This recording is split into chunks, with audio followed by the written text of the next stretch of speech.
for a little. I'm Kate Schmidt. I'm the Sustainability, Coordinator for Orange County, as well as a land use planner at the Department of Planning in Orange County.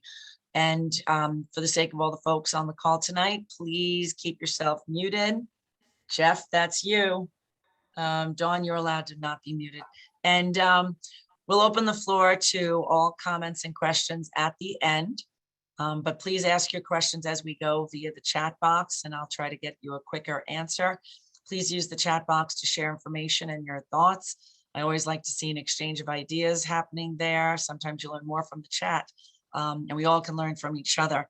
Please remember that this session is being recorded, and it, along with the slides, will be available on the Orange County website, specifically on our sustainability page at orangecountygov.com/sustainability. Lastly, credits can be granted for your attendance in this class, but it is up to your municipality if they will honor them as part of the New York State Mandatory Planning and Zoning Board official training. With that out of the way, well, before we get to that out of the way, I want to remind folks that tomorrow night's our last series in the session, last session in the series of agrovoltaics. That's farming, and that's the farming of produce as well as the farming of energy together. Farming literally underneath your photovoltaic arrays. So ag voltaics is something that's coming our way, and that's tomorrow night at 7 o'clock. Register at the same location. So with that out of the way, welcome. We have two wonderful speakers tonight, and we're starting off with Sydney Harris, who's a policy and programs manager at Product Stewardship Institute, also called PSI, which will be easier to say, where she leads work related to plastics and packaging. Very big up and coming field. She supports US state and local governments in developing, introducing, and passing extended producer responsibility policies for consumer packaging. Sydney's background in marine science and pollution prevention includes microplastics and marine debris, research, policy advocacy, and program development, including launching the US EPA's Trash-Free Waters program in Washington, Oregon, Idaho, and Alaska. Very nice area. She is also passionate about racial, social, and environmental justice and has held many youth advocacy and education positions. Sydney represents PSI in various forums on packaging management, reuse, and recycling, including the US Plastics Pact Policy Workstream and Oregon's 2023 Recycling Updates Rulemaking Advisory Committee. So basically, she's gone from one Portland on one coast to the other Portland on the other coast, right? Pretty much. And then, that's right. And I love both of those Portlands. And then we have Dawn Tim. Dawn is a director in the Division of Environmental Solid Waste Management in Niagara County and chairman of New York State Product Stewardship Council. So she's closer to home. She serves on the board of the national nonprofit, the Product Stewardship Institute, PSI. Dawn is responsible for developing, coordinating, and implementing various sustainability, solid waste, and recycling programs and advocating for EPR. She has embarked on ambitious projects and policy throughout her 20-year career and looks forward to fostering packaging stewardship policy in New York. We look forward to it too. Dawn earned a master's degree in environmental science, policy, and resource management from the University of Wisconsin and an undergraduate degree in environmental earth science. She lives in Niagara County and is active in representing local governments on specific environmental and solid waste management policy in New York State. So please, Sydney, take it away. Wonderful. Thank you so much, Kate. Thanks everyone for being here. So hopefully you can all see my screen, right? Yes. Okay, great. So yeah, I'm here to talk to you from PSI about extended producer responsibility, or EPR policy. So first of all, who is PSI? We are a national nonprofit with headquarters in Boston, Mass, but we work all over the country. And we've been around for over 20 years. I think it's almost 22 years now, actually. Don probably knows that better than I do. 22, got it. So PSI works in really intentional ways to bring stakeholders together to mediate policy discussions. So our mission is really to reduce the health and environmental impacts of consumer products across their life cycle. And we do that by building capacity for product stewardship and EPR. That's extended producer responsibility. But we focus on an approach that combines and convenes the public and private sectors in dialogue. So really, we're policy mediators and facilitators, and that's what we do first and foremost. So we have an all-government board of directors, including Dawn, so state and local government agencies are our board of directors, and also government members from hundreds of different agencies at the state and local level all over the US. And then we have partners who are anybody who's not a state or local government. So companies, NGOs, universities, even some international governments, they join as partners. And then we bring those groups together with government to craft EPR and product stewardship policies. You can see on the bottom that we work on over 25 different types of consumer products. Pretty much, if you can think of it, we've probably worked on it. Mattresses, electronics, paint, thermostats, who knows? But I focus on packaging, and we do this because we really believe that EPR is the centerpiece of a circular economy. And so if you're not familiar, a circular economy is basically kind of the opposite of the economy that we have now. Basically, right now, we take things from the earth, we take raw materials, and then we manufacture goods, and then we use those goods sometimes only for 2 minutes or 10 seconds, and then we throw those goods away.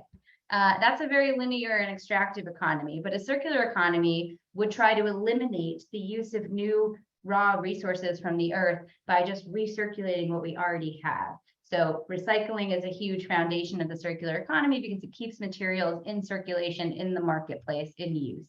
And of course, reuse is a huge part of that, and waste prevention as well. So EPR is a really important policy tool that provides the framework that you need to create a circular economy. So here's a slightly complicated part, and then it'll get easier from here. But what is EPR? It stands for Extended Producer Responsibility.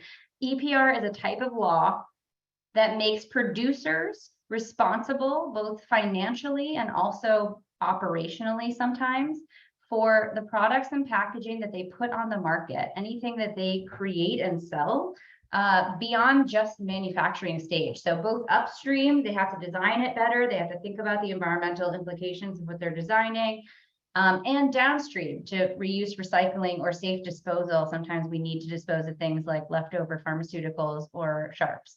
But for the most part, we try to stay in the reuse recycling realm. So really, it's basically the polluter pays principle, saying if you make it, you're responsible for what happens to it. So we'll come back to that concept, but there are, as of yesterday, 130 EPR laws in the US at the state level. None of them are national, they're all at the state level. So there are 130 state EPR laws. You can see here on this map, they're very concentrated on the West Coast and the Northeast, but we do have some all over the country. They cover 16 different types of products. So all those products I mentioned before, thermostats, mattresses, paint, pharmaceuticals, you name it. And they cover 33 different states and Washington, DC. Most of them are built on PSI's policy models. So just a quick note, this doesn't include bottle bills. We don't consider bottle bills to be EPR not all the time. So that's a longer conversation that we're not going to get into today, but there are 10 state laws that are bottle bills.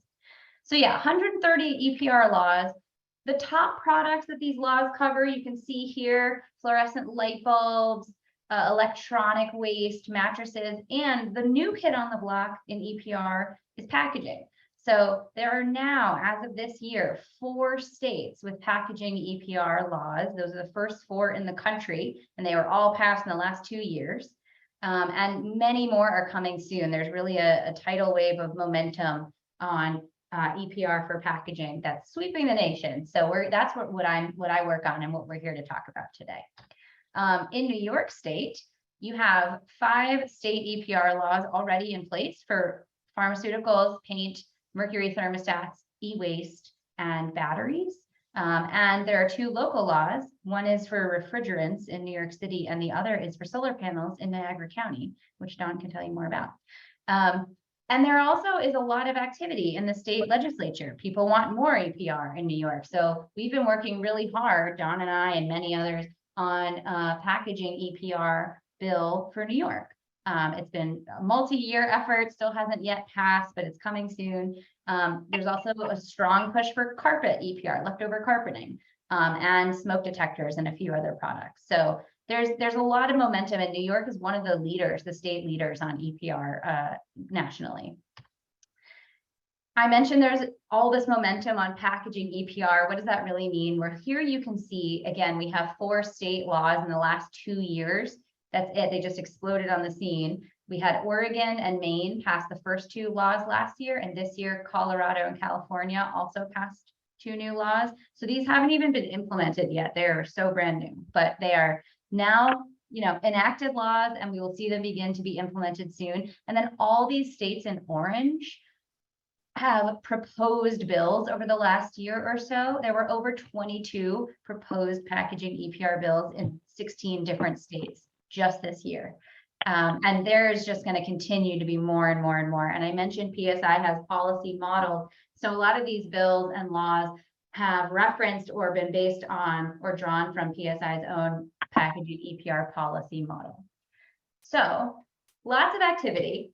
And it's not just in the US. EPR for packaging is really spreading all over the world. This map probably needs to be updated already. It's from last year, but we see that in the last 22-ish years, we've really seen EPR spread from basically Southeast Asia and Western Europe to everywhere. And we have even more packaging EPR expected in the next 5 years around the whole world. So it's really becoming a central policy because everybody's interested in creating a circular economy because we have a global waste crisis. And I think you all probably on this call are familiar with the packaging problem, but just for fun, let's recap it.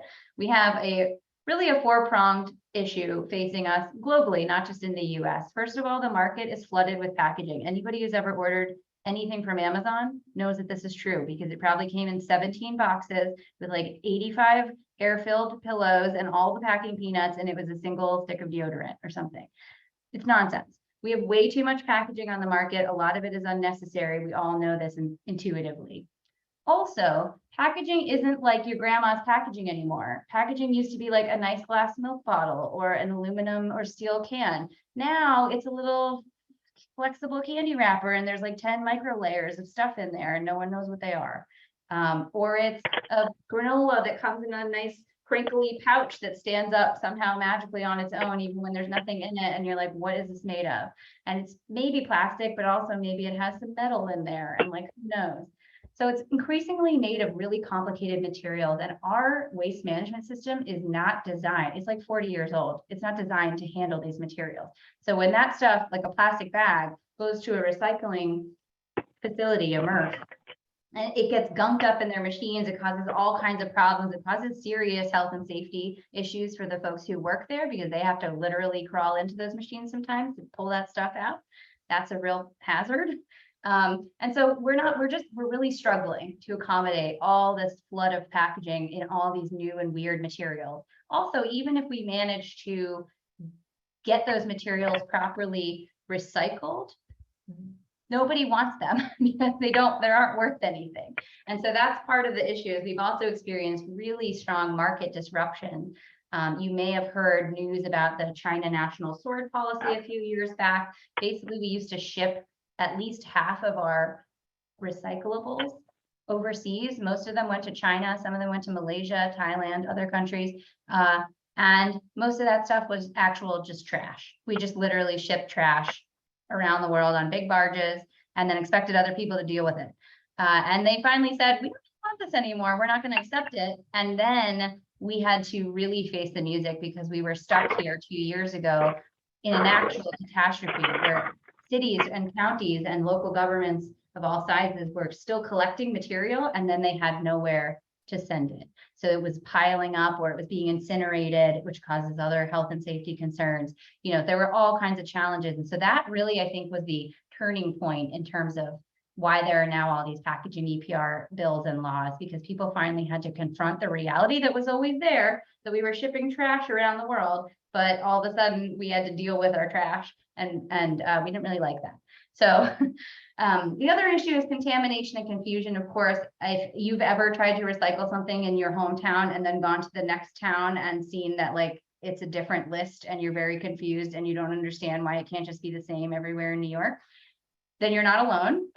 That's true everywhere in the whole country. And it's very confusing because we have a very fragmented, locally run system, and local governments can only collect what they're able to collect and sell. And so that's different everywhere right now. So people throw things in the recycling bin because they hope it could be recycled, or they just don't know and it was recyclable some other place, so they put it in there and it's not over here. All that stuff has to be dealt with on the back end, and it's very expensive and costly. So this is the packaging problem. Of course, I'm not even getting into like marine debris and pollution, but of course, a lot of this trash is escaping the system and causing other environmental harm. So that's another big issue. So a big solution to this problem is EPR. Another way to break this down is, if you'll bear with me here, I like to get a little cheesy. I'm going to walk you through a slightly oversimplified version of our current waste and recycling system. And then we're going to look at how that changes with an EPR policy in place. So I'm very excited for Halloween. I'm a fall, October birthday kind of girl. So here I am, and I am prepping for Halloween, and I buy a cauldron. I'm going to order a cauldron.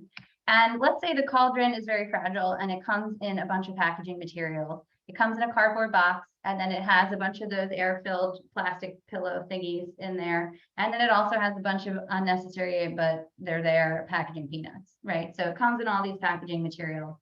And I have to get through all that to get my cauldron out. What do I do with all that stuff? Well, I probably put my box in the curbside recycling bin that my town has, but only about 50% of the US has access to curbside recycling or even a convenient drop-off. So if I have that, which I do, I put it in the box and a recycling truck comes and gets it. The other stuff, well, I don't really know what to do with that, so I throw it out. It probably isn't recyclable. My town doesn't accept it. So then what happens? Well, I assume that the truck takes the cardboard somewhere to a sorting facility, and somehow it gets successfully sorted and hopefully gets repulped into new cardboard and made into another box. And that's the circular economy ideally, but I can't really confirm that because I called my local government and they don't really have answers for me because they just gave it to the MRF and they don't know what happened after that. What happens to the other stuff? Nothing great. Ideally, the best case scenario is it goes to a landfill. Well, that's pretty lame. It might go to an incinerator, especially if you live in the New York City area or the Long Island area. So we don't really love that option. Maybe I live near an incinerator and I'm breathing in those fumes all the time. Not my favorite. Or it escapes into the environment, as I mentioned. Now a crab ate it and I'm sad. So this is our current system. And what really, the real kicker is that we are financing this entire broken system right now, every single day with all of our purchases and all of our taxes. So as a consumer and a taxpayer, you're paying for this nonsense that keeps happening. You're paying either your local government or maybe you live in a place where your local government doesn't run recycling and you just have to contract privately with someone, like my dad, who lives in Vermont, and they have private hauling. So he pays a guy to come to his street and take his stuff. He's still paying for this. He still can't guarantee that the service is being really done. He doesn't know if his stuff's getting recycled. I don't know, even if I'm paying through my taxes. And so this is where we're at right now. This is where we've been at for like 45 years. It's not working great. EPR changes this fundamentally by shifting the entire responsibility for that recycling system to the people who put all that crap on the market in the first place, the box, the pillows, the peanuts. Cauldrons Inc., which I'll show you in a second, is the one who has to finance that whole system and sometimes even ensure that it functions properly under an EPR system. It essentially is fundamentally more fair because right now we are expecting local governments, and we do this as consumers and residents. We put a lot of pressure on our local governments because we like recycling. Americans love recycling. Why? Because we were told to love it over the last 40 years and we really bought in. We love it so much that we make our local governments deal with all this trash that they have literally no control over at any stage in the process. That's not really fair. So we need producers to clean up their own mess, and that's what EPR requires. So here's that same system where I buy a cauldron to get ready for Halloween, but what it would look like with EPR in place. Now I'm green because I live in a beautiful, environmentally friendly reality. So here I am, I buy my cauldron. Let's say for argument's sake, it comes in the exact same materials, the cardboard box, the air-filled pouchy thing, and the peanuts. Now what happens? I'm still going to put that cardboard box in my curbside bin, only this time I probably actually for sure have a curbside bin because EPR will require producers to make sure everybody has equitable access to recycling. And this time, I know that cardboard box is actually getting recycled. There's no more question marks because instead of me financing the system, Cauldrons Inc., the person who chose all that packaging and put it on the market to sell me the cauldron, they have to pay my local government or maybe directly pay the hauler to make sure that that cardboard box is going to a sorting facility with proper conditions and staffing and machinery, and that it's getting actually all the way back into another cardboard box or some other responsible end market. Now I'm very happy because I know that I put my cardboard box in there and it's getting recycled. What happens to the pouch? Well, under EPR, producers also do research and development. So they may be saying, you know, flexibles, these are a really useful package. They're very lightweight. They cost a lot less in money and carbon emissions to ship. You can get a lot more stuff on a single shipping pallet. That's good for the environment. It preserves food. There's a lot of benefits, but it's not recyclable. We're going to fund a different system where we can collect that stuff back. Maybe it's a store drop-off program. Maybe it's a special bag in my bin. Who knows? We're going to fund something to do some research and see if maybe there's a way we A, have to redesign this, make it simpler, make it one material, and B, can get it into the recycling system or into a circular economy.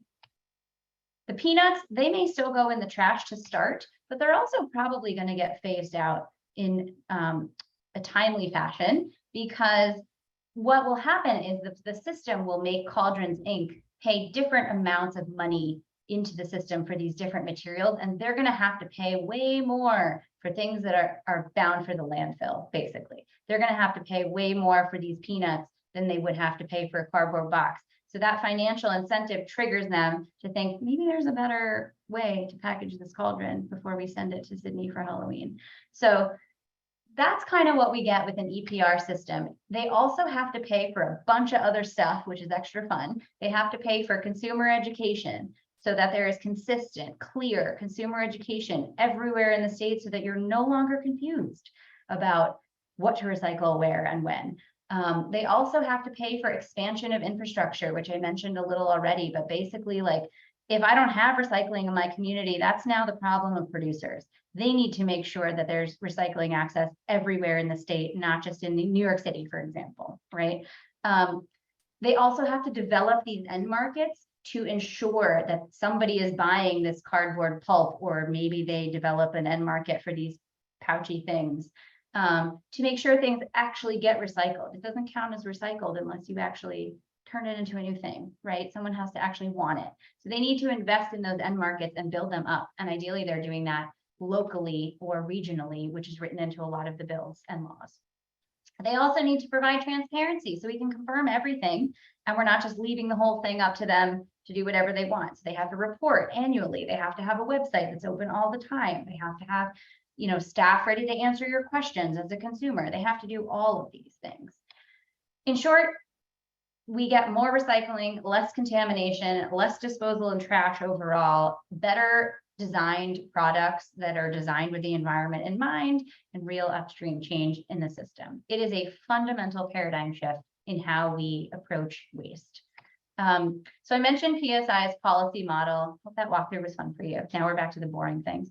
PSI's policy model looks like this in short. It's, you know, a lot of pages in real life, but basically we break EPR policy down into digestible chunks. So we have 16 elements that you can see here on the screen, and we walk folks through all these elements in depth as needed. We do a lot of policy development hand-holding. That's what I like to affectionately call it.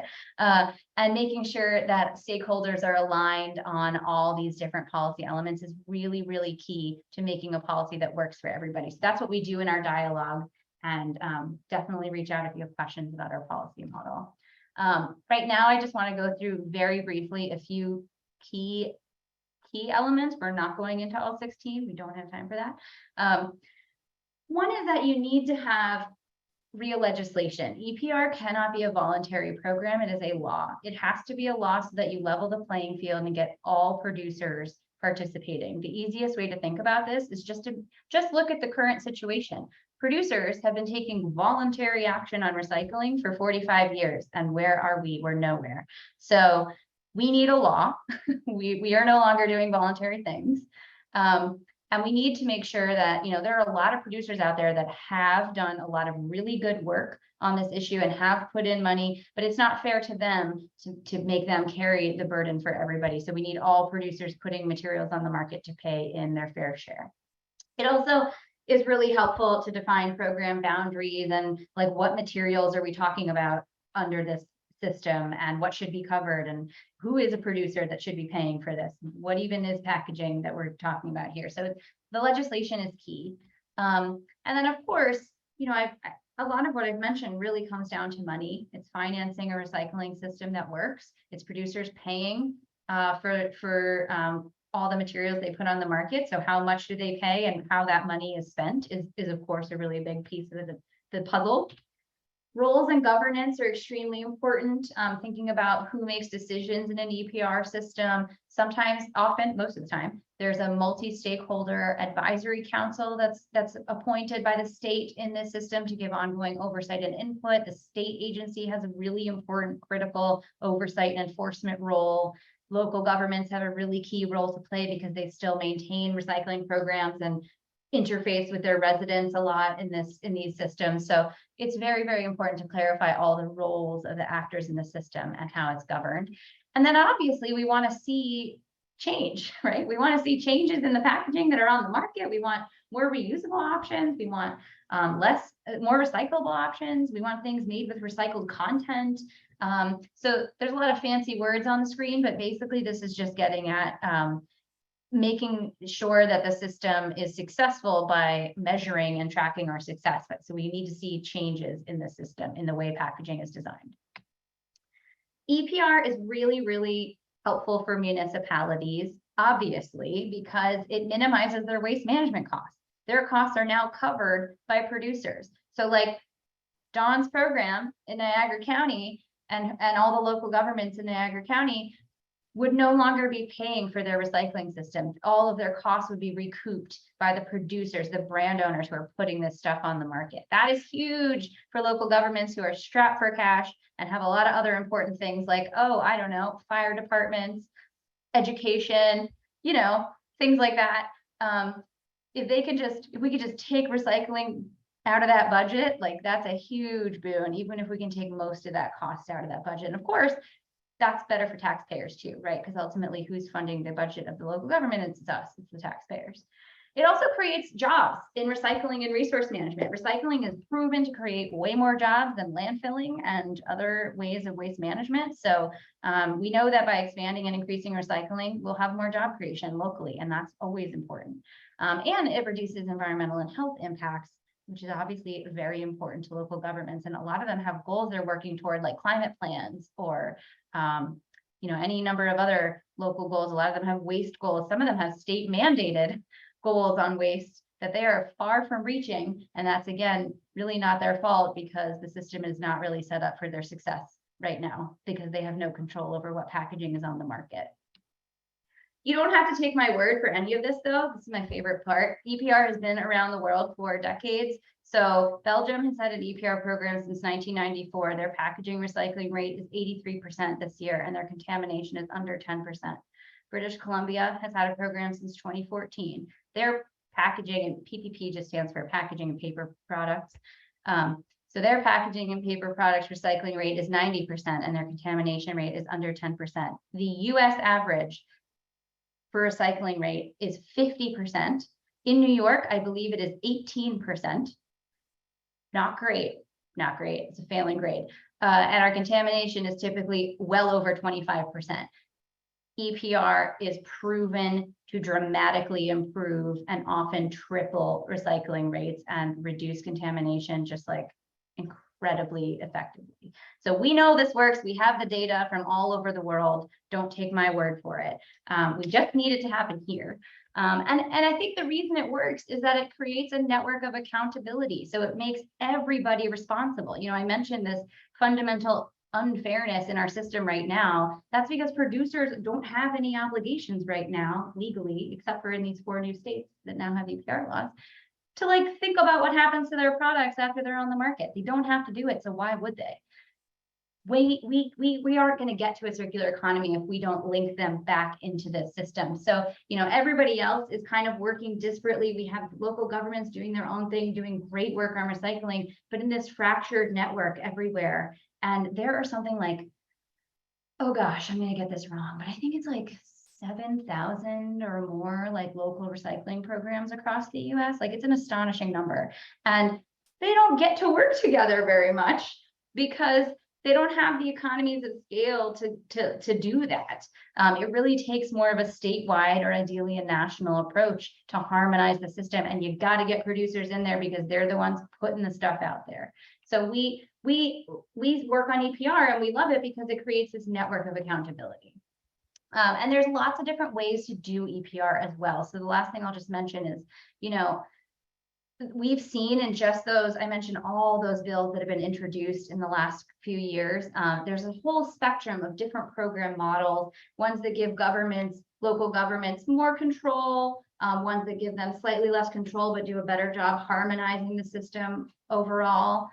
So there's a lot of options, and we're seeing different options even in the 4 laws that have passed. And it just depends on your on the ground reality in your state right now, and what makes sense. Colorado's new law is really over here on the left side of the spectrum, very producer run, not as much of a role for local governments because they don't really have municipal recycling right now. So that makes a lot of sense for them. Other laws that have passed might be more on this reimbursement side. New York's bill that Dawn and I were working on for the last many years is kind of in the middle, kind of a hybrid option, best of all worlds. So I'm not going to spill the tea yet on that one, but Dawn can talk more about that in a sec. But I just want to stress that there's different ways to do this. It is a flexible model. There are ways to do EPR in every single state. PSI has a ton of resources on packaging EPR. So there's just a few. You'll get these slides after. You can poke around our website. And I also have to mention, you know, we are a partnership and membership-based organization, and we also do consulting. So if you're a local government out there and you're not a member yet of PSI, you're missing out. You should consider becoming a member. If you're a company or literally anybody who's not a state or local government, you should consider becoming a partner, because this is really how you get engaged in the EPR policy world. And we also do consulting. So if you just want to do a little consulting project with us on EPR, let us know.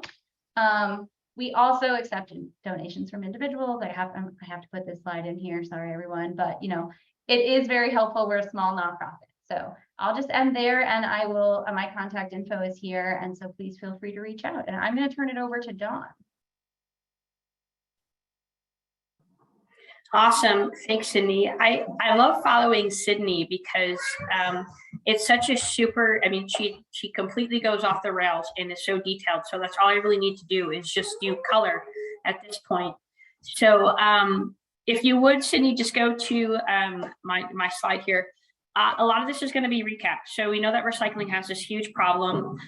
You know, I have 2 kids. So one always started it. And we certainly had our hand in it as well. As Sydney indicated, we're looking at 25% contamination rate. We're just really lousy at recycling. And even though every local government has a program, it's kind of an arranged marriage, if you will, in the state of New York. Every local government is required to provide source separation policy. Therefore, recycling services need to be the same level of service as sanitation or as solid waste. So in my community here in Niagara County, we have curbside trash collection, therefore we must have curbside recycling. All of those financial risks for consumer packaging lie with the local government that is either providing the program or the user that is utilizing the program. As Sydney said, there is this complete disconnect of all brand owners. They are flooding the market with their materials. And you know, we've lived through 2.5 years of the pandemic where anything wrapped in 6 layers of plastic is somehow better for us, because no one's touched it. And this is going to be our challenge in going forward with single-use plastics and everything wrapped in some level of packaging that we're going to have to undo. These last 2 years have really put a damper on these efforts. And then when you lump it all together, residents are just confused. I can drive 20 minutes south to Buffalo, New York, and their recycling program is different. I have never once spoke to anyone about collaboration in any municipality next to or adjacent to me, and that is very consistent across the state of New York, because everyone runs their own separate program with their own finances, with their own hauler, and with their own infrastructure. So next slide, please, Sydney. So solving our big problem here is with packaging. We have this completely inadequate infrastructure. Like I said, there's this arranged marriage, if you will, where local governments must provide recycling services, therefore we must use them and we must like it. The reality is the system is grossly inadequate and grossly underutilized and inefficient. Anytime that a local government funding a program or a private contractor is looking to make significant upgrades, whether that be to their materials recovery facility, changing over their fleet, potentially adding recycling carts instead of using an 18-gallon bin, anything like that, those are increased costs. And those costs become the responsibility of the local government and the user. So in EPR for packaging, local governments would receive reimbursement funds. So Orange County, however your recycling program is subsidized, whether you're in the subscription service end, or if you have a local government that provides the service, they can make a claim for reimbursement. And this then creates a funding mechanism for enhancements to the program, or allows those funds that were previously dedicated to that to go elsewhere to much more needed services, as Sydney indicated, fire service, school systems, maybe your water treatment facility needs a new pump, things like that. Another primary goal, and one that we are working with a lot of state environmental organizations on, is increasing accessibility and convenience. I think Sydney's stat was only half of the United States has access to curbside recycling. We honestly can't even pinpoint in the state of New York how many people have access, because our system is so fragmented and changes so frequently that a portion of our bill will go into a needs assessment to determine just how much infrastructure we need to get everyone equal access and convenient access. Also looking at liberating municipalities from I'm missing a word there, but it's from the financial burden of infrastructure investments and long-term expenses. We have the opportunity to modernize our entire infrastructure. You were looking at that 25% contamination rate. A portion of that belongs with education. That there's so much confusion out there with recycling and packaging and labeling and flooding the market, that there's a term that you may have heard it called wish cycling, that it's like, this is kind of plastic, so I'm just going to throw it in my recycle bin, but it's not, it's probably multi-layered and it's green and bad. So there's quite a few misconceptions out there. We can work through education and outreach. We can increase infrastructure. We can almost streamline and make much more efficient the recycling system. And we can achieve those rates that we've seen in Europe and in Canada, which is, and in my neck of the woods, just to the north of us. The economic opportunities, green jobs, green jobs, green jobs. Who in the state of New York doesn't want a green job? We've been working at this for so long. And we know that there are far more careers and job creation potential in placing a recyclable item inside your bin or cart, having it collected, having it processed, remanufactured, sold, distributed, packaged, and reused again and again and again. And that is circular economy. Than if it were to just take a one-way ticket to a landfill or an incinerator where it's never to be used again. Next slide, please. So this is fostering the paradigm shift in the state of New York. In this legislative session, so in 2022, 2023, we will have our third trip to the plate in New York. We have been doing this with the great folks at PSI in Sydney since 2018. Sydney had mentioned that the policy tool and elements document, we started that. New York was actually the first out of the gate to start talking about packaging. And it's, you know, we're just seeing our ranks fall down, but that's only the competitive side of me coming out. The more realistic side is that, you know, we're really working on the finesse components, making sure that we can cross every T and dot every I when it comes to balancing the policy component with the public component and with the industry component. But we need to motivate residents. And this forum today is exceptional because we have this opportunity to educate folks that are already engaged in the environmental community and are taking an interest in, and almost, I'm just gonna put words into your minds and say, you're asking the question of what can I do and how can I do more? We need to engage local governments in telling their elected officials, their mayors, their supervisors, their assembly delegation and their state delegation, we need relief in the form of packaging, EPR in the state of New York, because it's a double win. There's financial relief for the local government, and there is increased efficiency for our recycling infrastructure, and of course, adding to the infrastructure, and then all of the spin-offs there, greenhouse gas emissions reduction, green jobs. Working with elected leaders has been a challenge. If I'm a lifelong New Yorker minus my education out of the state. So it's easy to sometimes get saddled down with the way things work here. But there are a lot of brilliant minds that are working on this project, those specifically in our state government. And daily, we're battling through, you know, poor and substantiated data and misconceptions. I know the name that popped in your head right now, Sydney, we're not going to say it, but there are some people that claim to be experts and put out data, and it's really that obstructionist attitude that we have to work with. So there are folks that say, well, you know what? It's just going to cost you $25 more a month at the grocery store. Who on this line wants to actually pay 25 cents more at all, let alone $25 more every trip to the grocery store? We've reached absurd levels, and that is just so factually inaccurate that actually I'm getting red just saying it. It's one of those things that we're struggling with. Next slide.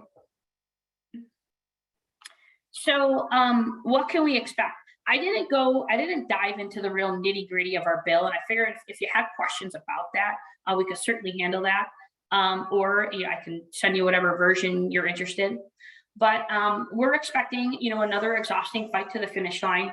Anyone you talk to, California recently passed their SB 54, and I was actually winded listening to them tell me how they got across the finish line. There'll be some pretty serious battles over the definition of recycling. I mean, for us, some of us think that recycling is going to be, you take one plastic, it becomes another plastic, and that's a mechanical process. Well, some other people think it could be a chemical process or a thermal process, and then the definition just starts to get all gooey. There are advocates for a bottle bill expansion, and I can share with you that the New York Product Stewardship Council advocates for bottle bill expansion. And it's right now, as it sits in the state of New York, it is separate. We, as a group, the NYPSC and the environmental community, are championing EPR as it addresses a very broad range of products, where the bottle bill is looking at a minute portion of products. There's, as I said, the impact over consumer pricing. There are some studies out there, one done for the state of Oregon, and one recently done by Columbia University for the Recycling Partnership, that just go to show there's nothing substantiating any claims that your grocery bill is going to increase by $25 a trip. The brutal reality in all this is that our recycling infrastructure needs this policy to improve and modernize. If not, it is going to be that troubled relationship that it is now, that every one of us is paying for a service that is grossly inadequate and grossly underutilized, but we are still paying for it. It never gets any better. The cost never goes away because, in fact, policy is what put that in place. So when we start engaging manufacturers into the responsible management of their product at the end of its life, they have the opportunity to change that product's design, to design it for the environment. And oh heck, while they're at it, they're going to reimburse local governments for this program that can expand. This is circularity, and this is the beauty of EPR for packaging in the state of New York. Next slide. Whenever I noodle about these types of presentations, and I think I just did it with Sydney a couple days ago, I want to pose the question of what are we so afraid of? Why has New York gone from a leader in this to falling all the way back? And you can completely point the finger at me and say, hey, Dawn, you're so biased because you work for a local government and you also are the chair of the New York Product Stewardship Council. So you're not wrong. But what I can share with you is that this is the departure of the status quo. This isn't the way it's always done. And I think if when I retire on my cake, I want my thing to say, Dawn Tim, always doing it the way, or never doing it the way it always was done. So we can triple, and I'm not retiring anytime soon. I just wish, but I got a while. Anyway, we can triple our recycling rates. We can modernize the infrastructure. We can address these abysmal recycling rates, specifically for plastic. And I think like everyone was like, oh, hey, do you know that plastics, only 9% of them are recycled? And then we're like, oh, that's really, that really stinks. And then recently it came out, they're like, yeah, really, it's kind of 5% and 6%, depending on where you live. And it's astonishing to me because you can look into anything you use in your daily life, whether you're conscious about it or unconscious about your plastics use, there's so much of it. And it's how do you get away from it? Greenhouse gas reduction, if you're familiar with the CLCPA and the components of the draft scoping plan and how it's going to address the reductions of emissions over time. Single-use items. It's changing that mindset. When you used to go to Starbucks and hand them over your hand them your reusable mug and they would fill it and hand it back to you. Like now, if you were to do that, I think people would just lose their minds. We have to start addressing single-use items and stop equaling them to they are better. I keep hitting on this. It's the financial relief. All of us are taxpayers. All of us are ratepayers. All of us want to do well by the environment. And incorporating any level of financial relief for local governments is always a benefit. But that's just the springboard, the opportunity that exists long-term financially for communities. We're going to need to increase our infrastructure. If we're going to triple the recycling rate, we're going to have to triple the management infrastructure we need. That's more MRFs, that's more material. A portion I didn't mention is rates and dates and standards. This bill in its redraft phases will likely have source reduction goals. It'll have minimum content recycle goals. We'll have to meet some really important standards to foster that circular economy and continue to push for post-consumer market advancement, less virgin material use. And that all incorporates into more businesses paying taxes and further financial relief to the state of New York. So that's, I think that's all I had. And I know we've got a little bit of time and some of the chat was filling up with questions, so we could take those. Thank you both. That was great. I think I have some points of clarity that I need help with. So when you say 130 laws, you mean the different products, right? Because it's only 33 states, I think you said. So it's the different products and all of those, and they're treated differently. Okay, just for clarity for me and for everyone. And what prioritizes thermostats? Is it because they're in every home, so it's a quantity issue, or is there some heavy metals? Is there materials of value in there that makes it worth doing this? What brings rugs, very heavy. However, it's something we have to do. And I'm going to add roof tiles, please, because there's no one that doing that. And it can go in so many different places. Pet peeve of mine, talk about retirement. There you go. That's one of on my to-do list. So how do you prioritize those things? Really great question. So yeah, to your first question, the 130 laws are across 16 different products. So there might be like, for example, there are 3 different laws on mattresses and 11 different laws on paint. And so it all adds up to a sum total of 130. Mercury thermostats, I should be more specific when I say it. So these laws specifically are for like old thermostats used to contain mercury, which is very toxic. And so these laws are for mercury containing thermostats. So a lot of EPR in the US, it's funny because around the world, packaging is traditionally the first product that EPR has ever been conceived for. It was the very first EPR law was like on packaging in Europe in like 1991 or something. But in the US, we've kind of done everything backwards, classic. So, you know, the rest of the world was going ahead with packaging and we were passing EPR for a bunch of other stuff like you see here. And the reason is mostly that the packaging sector was not ready to talk, and it was easier to make a political case for EPR for things that are very hard to manage in a local government waste system. So that's why you see all these like toxic and harmful materials, e-waste, lots of heavy metals in there, paint, super toxic. Leftover pharmaceuticals, obviously problematic, right? Mercury containing thermostats, batteries, they literally catch fire in the MRF sometimes. So it I think it's a combined level of like toxicity and environmental concern and interest. And bulkiness is another one. Like mattresses are bulky. Sometimes, and carpet you mentioned, like sometimes it's just like, this is a hassle and it's taking up all the landfill space and we don't want to deal with it. And like, so yes, I think, as John said, it's kind of toxicity, interest, both like just level of how difficult it is to deal with generally. Yeah. And pre bed bugs and all these modern day technologies and mattresses, you know, there really was a lot. We talked about the Bronx, or I was in the Bronx when I taught, and there were storefronts that were taking the springs, taking off the material and putting new material on. So this was a while ago, but there was money to be had. Now I think the price of mattresses, and again, the technology has changed. One thing, the next question is New York State region had the regional greenhouse, no, it wasn't green, yeah, it was greenhouse gas initiative, something, Reggie, it was fondly called. And again, it brought together a few states that really worked on the air quality. To me, this sounds like you're picking all these states. Can we take a regional approach as opposed is there any tri-state regions getting together saying, won't it help the producers? Can't we sell this better? Because the producers will say, oh yeah, well, we have that whole Northeast done. They all require that, kind of like the Northwest before where you said some bills were passed. So is there an approach? Does that make sense? Is that something that can happen? Yeah, I think that's a great question. And Don, if you want to speak to like NERC and NUMOA, I mean, there definitely are some regional efforts.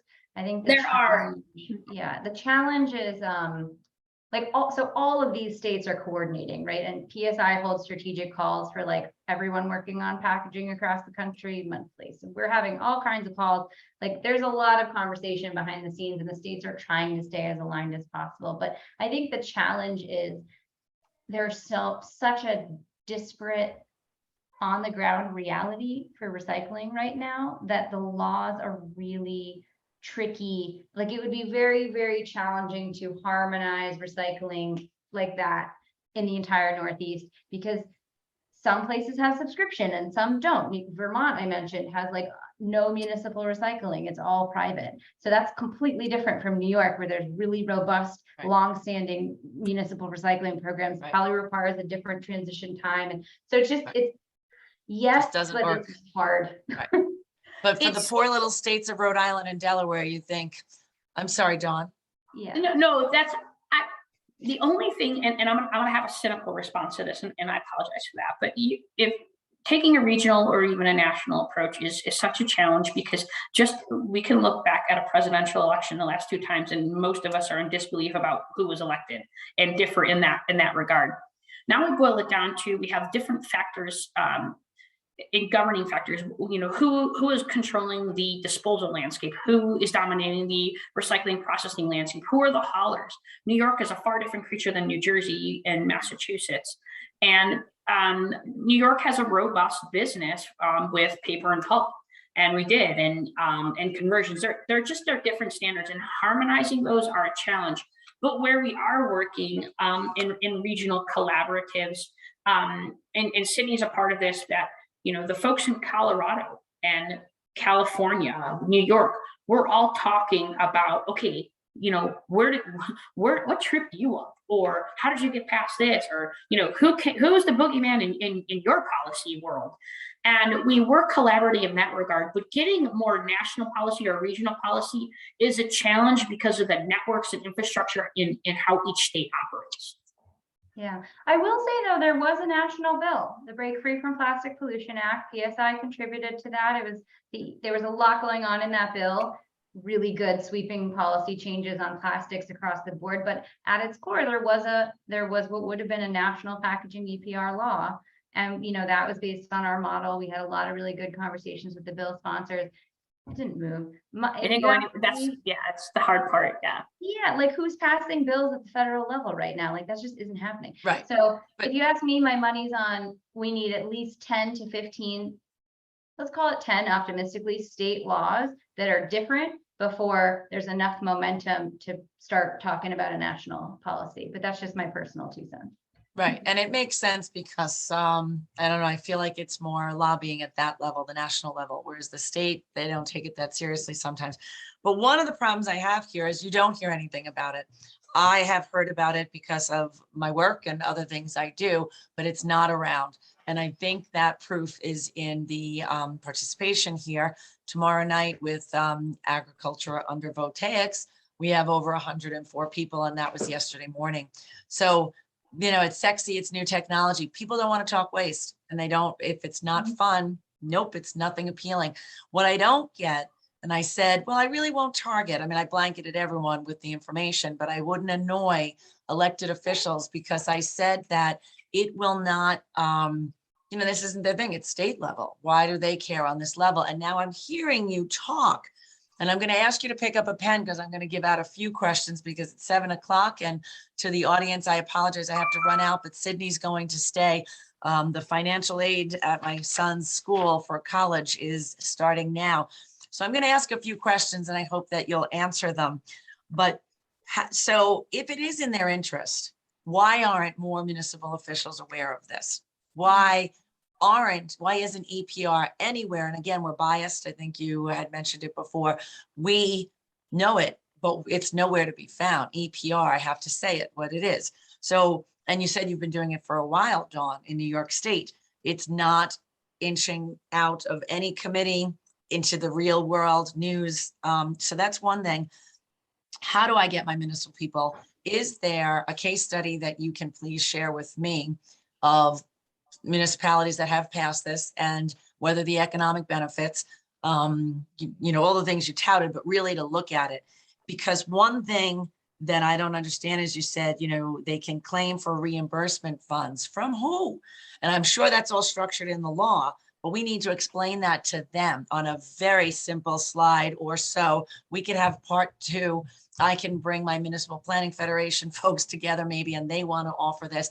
To me, I am very dispirited to see that, folks didn't even want to see the future of waste, didn't even want to know. So how do I make it simple for the municipalities so that they say, well, this is fun, this is exciting, and they reach out to their assembly and senators to say, yeah, let's move this finally. I'm glad it's going to be living on my website. I'm going to be sending a lot of people here, but we need to know how they're claiming reimbursement. It's great. It's because they are inundated under cardboard now. They are. So it will create a few more jobs because they already have the jobs, but at least they'll be reimbursed. That's talking their language. That's what they need to hear. You also said, New York is, I knew in the national average was 1418. That's what I understood. Maybe it was New York. Maybe it was just a incorrect citation, but you said 50. And then you said New York was 18. But who really does it better? New York at least has the programs. We have a whole Midwest who doesn't even recycle. So I don't know. I want to know. I I'm embarrassed, and maybe we recycle and unfortunately we contaminate it with wish cycling. So maybe the whole loads are contaminated and landfilled. But I would love to know a little bit more about that too. And I'll probably think of a few more. Who better? And who was that last one? You said Vermont has full EPR. New York has hybrid, hopefully, and or proposed. And then you had one more underneath that or next to it. And I wanted to know what is that name? If they have full hybrid. No, it was the Vermont, New York.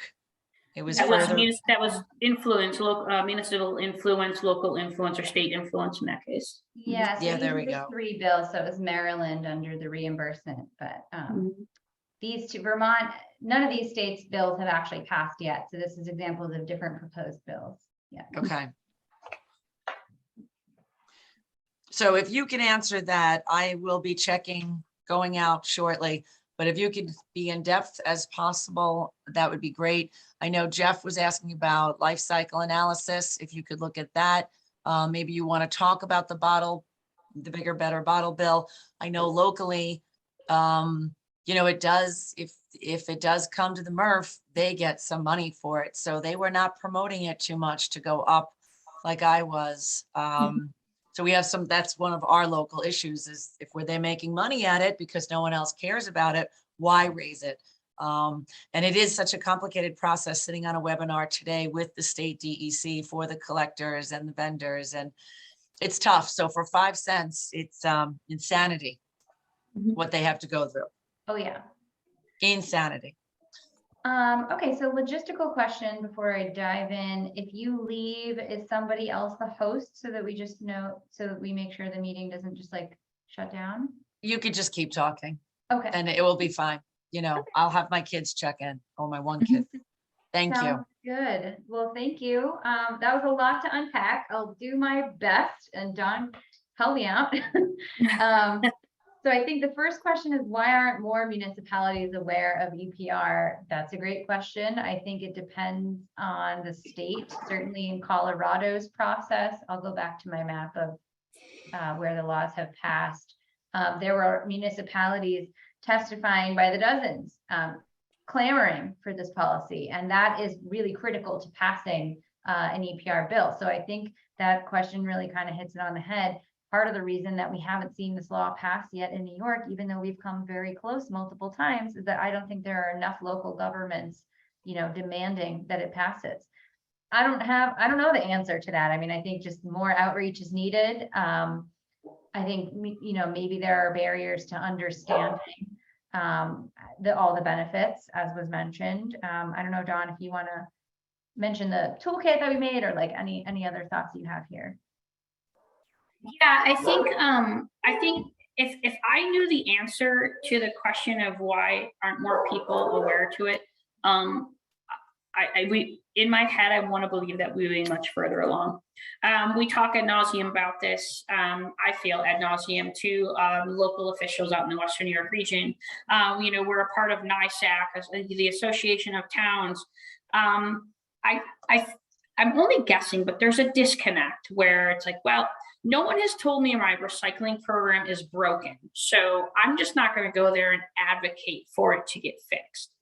And this is kind of like the next, you know, turn the page in this third trip to bat for us in packaging, where I need to go to those local micro governments in the state of New York, the small municipal governments, to say, you need this because you cannot sustain you can't do this any longer. Your trucks are aging, your infrastructure is aging, the sophistication of packaging is far exceeded what you can sort. People are confused, and someone else is going to pay for it. We have a municipal toolkit, and it consists of resolutions and letters to the editor, and social media posts. Any advocacy that a local government can do, we have created during the last legislative session and have that available. We're going to update it and have it available again when we get an idea as to where the state legislature is going to go this session. And while I'm on that, Kate had asked about reimbursement. In the version that the that the NYPSC is supporting is a version that allows for a producer responsibility organization that is established on behalf of the manufacturers and producers. And that producer responsibility organization, or PRO, is responsible for collecting all of the fees for every portion of packaging that is sold in the state and then distributing those funds. So it would be as simple as Niagara County saying to the PRO, I have $4.4 million in expenses associated with the collection and processing of recyclables. And the expectation is that those expenses are, if they're eligible and of course meet criteria, and I don't want to give the illusion that it's a blank check, but that those eligible expenses are then the check is cut to finance those. Yep, pretty much. Yeah, I did. Again, this was an oversimplification, but we do have really fun graphics that kind of get more in depth and show how this program works. We have some fact sheets. Happy to share all of that with folks after the call. But yeah, as Dawn said, I mean, producers will form one or more PROs, producer responsibility organizations, that help them comply. They're basically just registered nonprofits whose job is to collect all the money from brands like Cauldrons Inc. and whoever else, Coca-Cola, Frito-Lay, whatever, and they pay into that PRO, and then the PRO turns around and distributes that money, including to local governments. And it would be literally like, here are my receipts. Okay, here's your check.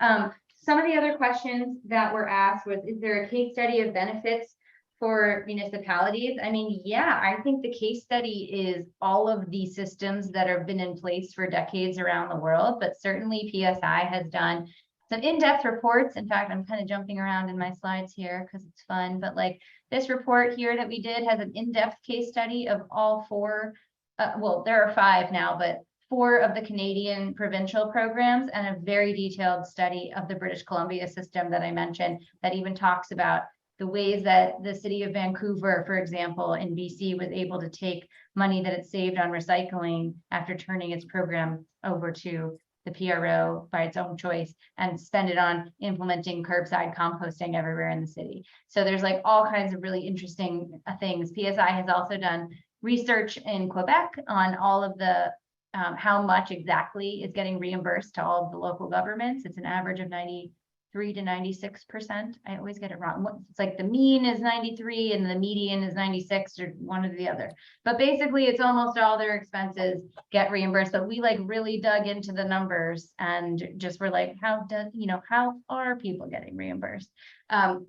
So we have a lot of resources on that I think will be helpful. Yeah. And again, I mean, we don't have case studies in the United States yet of packaging EPR, but we have 130 other laws that have been around for 30 years. So like, there are also plenty of local governments with decades of experience with EPR on other product areas that can testify to how useful it has been for them and how much money it has saved them on other products. And all of those products, I'm a little biased because I'm the packaging lead, but they're all totally small potatoes compared to packaging. So if it's saving you $50 million a year on paint, imagine the savings on packaging.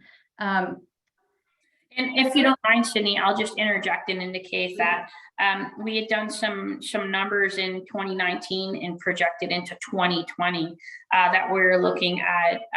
It was $80 million in processing expenses alone for the state of New York outside of New York City. New York City would double that to 160. New York City has since come out and said, with collection and processing, they alone would save $100 million.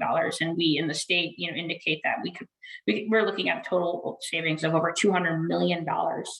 And that's just the reimbursement end. That's nothing with the eddies that will spin off of the incentives with green job creations and et cetera. Sorry, everyone. After 7 p.m., kitten's getting restless. Yeah, and another question that was asked was, who does recycling better than New York? And as a New Yorker, I am born and raised in New York. I'm from Brooklyn. I hate to say this because it like pains my soul, but a lot of people do recycling better than New York. Agree. You're not wrong there. Yeah, so that national average of 50% means plenty of people are doing it better than 18%. We work with Minnesota. We're working with Minnesota right now to develop a bill for Minnesota. One of their challenges is their recycling average like rate across the state right now is over 40%. It's like 45%. So they're getting a lot of questions like, why do we need this recycling? Like our recycling is fine. We have some of the most state-of-the-art technology in our MRFs. We're doing so great. Like we've really heavily invested in recycling and it's pretty good. And we have a lot of regional markets and local markets. So like, then we have to say to them, that's true, but you're not at 80 or 90%, you know, like you could still do better. But there definitely are places, including in the Midwest, where recycling rates are higher than New York's. And as much as I hate to admit that, it's the reality. And 18% is a projection by New York. We know that if you aggregate from Niagara Falls to Long Island, that it's 18%. There are areas, some areas that may be a little bit better, and there are definitely areas that are a little bit worse. One interesting component about the state of New York is that not everybody in it can agree on what is recycling and what should be counted and how it should be counted. And one component of this bill that we're proposing is that there is a needs assessment that needs to be done. And that needs assessment is hoping to cast an entire light on what is being done currently and where those deficiencies are. So any state that's really passing EPR has this exploratory phase, whether it's a needs assessment or exploration. And we're not, I mean, with Colorado and California and Maine and Oregon, we're not going to see results next year. This, you know, there's an on-ramping portion, and we're certainly cognizant of that in New York, and so cognizant of it actually that it's turning us into urgency. That, you know, in 5 years from now, the infrastructure will even more aged and more antiquated and struggling even further, that we really need to act now. Yep, agreed. There were a couple other questions. One was from the chat from Jeff about seeing LCAs and so life cycle assessments and product responsibility built into the latest versions of LEED, which is super cool. I'm not up to speed on LEED, unintentional rhyme. Awesome. So no, PSI is not working to my knowledge with the Green Building Council on integrating EPR into LEED, but I think that would be really interesting. There isn't, to my knowledge, EPR for building materials in the US. I'm not sure also about the rest of the world, but I haven't heard of that. I know there's a big movement for deconstruction and like salvaging materials when buildings are deconstructed, which is amazing, and we need so much more of that. I don't think it's been codified into law yet, but that is potentially another frontier. You know, Kate mentioned roofing tiles. So not that I'm aware of is the short answer, but that is a cool opportunity, it sounds like. And then there was also a question about bottle bills. Okay, bottle bills is a whole thing. Here's the deal. PSI loves a bottle bill, love it. We all obviously need to expand and increase the existing bottle bills in 10 states. I would like to see bottle bills nationally. Why not? They work. Nobody can argue with the data. They're very effective. The challenge is that a lot of people incorrectly assume that EPR and bottle bills are like mutually exclusive or can't exist in the same plane. That's totally wrong. EPR and bottle bills or deposit return systems exist side by side very harmoniously all over Canada. They exist harmoniously all over Europe. They're all over the world. They work very well together actually and can really complement each other. And we need to let go of the fear that an EPR policy will prevent a bottle bill in the future or prevent a bottle bill expansion. It's just not true. These policies are both about increasing recycling and reuse and preventing waste. Of course, they go together. So typically the way EPR policies are written, including the bill in New York, is just that if there's already a bottle bill in the state, the EPR policy just doesn't interfere with it, just stays out of the way. It just says if it's covered under the bottle bill, just leave it under the bottle bill. We don't have to touch it under the EPR program. Very simple.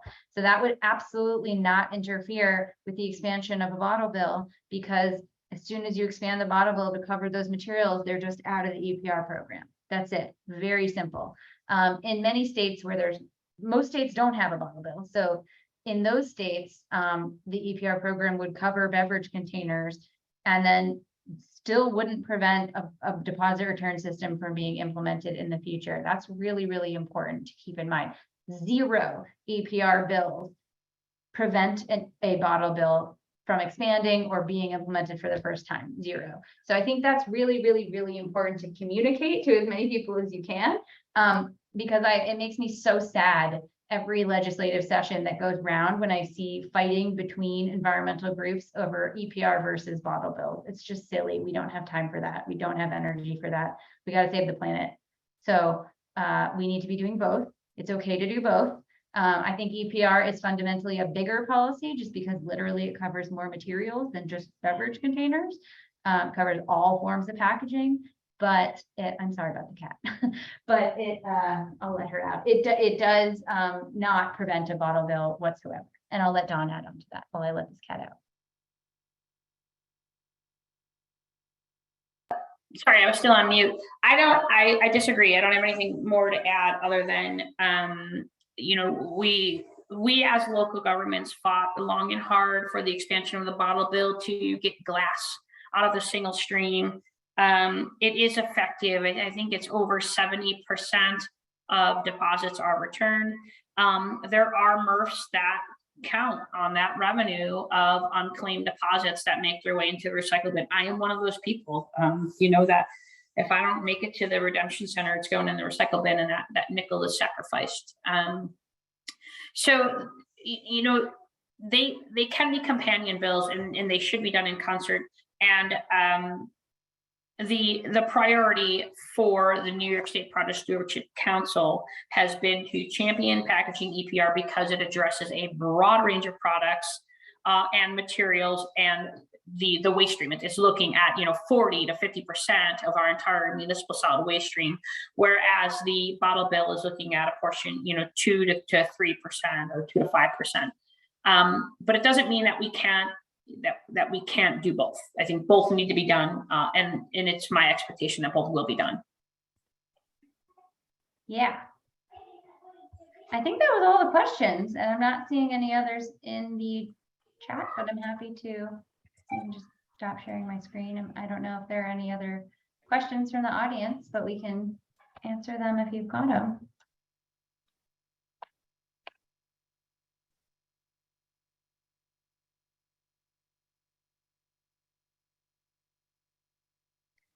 Okay, or if not, I'm not really sure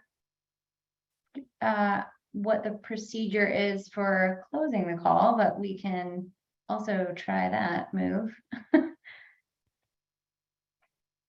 Well, I do have to go. Bedtime's approaching here for the kids.